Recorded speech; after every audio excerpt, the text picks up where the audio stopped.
Most people think fear is their enemy. But what if fear was never meant to stop you? What if it was meant to guide you? This is the story of a boy named Arav. A boy who spent every single day running from fear. Fear of failure. Fear of rejection. Fear of being seen as weak. On the outside, he looked like every other quiet teenager. Polite, calm, always blending in. But inside, he was fighting a storm no one could see. Every morning, Arav woke up with dreams bigger than his doubts. He wanted to start a YouTube channel, play guitar on stage, and one day inspire others.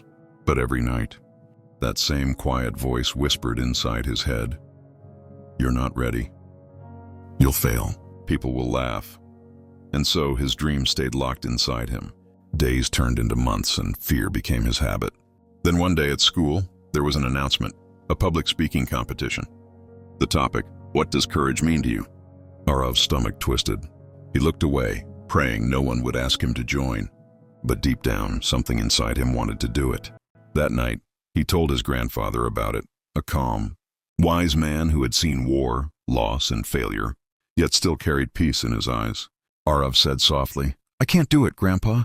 "I'm scared." His grandfather smiled and said, "My boy, do you know what fear really is? Fear is not here to stop you. It's here to show you where to go next. When your heart beats faster and your hands shake, that's life telling you, this is where you grow." Those words echoed in Arav's mind all night. By morning, he made a decision. He would sign up, not to win, not to impress anyone, but to face himself. When he wrote his name on the list, his friends laughed. "You? Public speaking? You'll freeze." Arav smiled nervously. "Maybe I will, but at least I'll try." For 2 weeks, he practiced.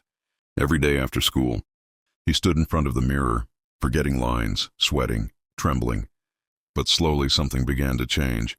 He realized fear wasn't his enemy. It was his teacher. Each time his voice cracked, he learned to breathe deeper. Each time he stumbled, he stood taller. He stopped trying to be perfect. He just wanted to be present. Then came the big day. The hall was full.